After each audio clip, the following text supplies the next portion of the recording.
Syria began to attack Israeli fighters. Tonight, during the Israeli attack on Syria, Syrian air defenses not only took part in repelling the IDF attacks, but also attacked Israeli fighters. The data on this subject was presented by a columnist for the Syrian edition of the Syrian Arab Army news. At the same time, the information is also confirmed by numerous Israeli air defense, missile defense systems that have worked. This points to the fact that the Syrian missiles entered Israeli airspace in pursuit of the fighters. On the video footage presented, you can see the moment of the interception of Israeli missiles over Syria.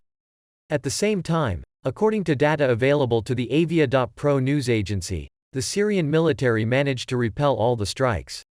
However, when one of the missiles was intercepted, as a result of an explosion at a low altitude, 5 Syrian soldiers were seriously injured, and another soldier was killed.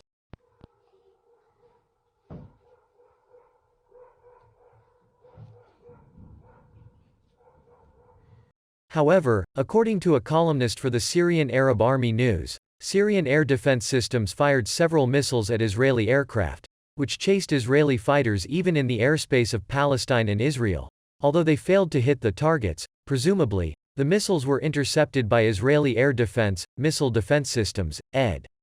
Several Syrian air defense missiles target Israeli warplanes in central and northern Palestine, reports a military observer.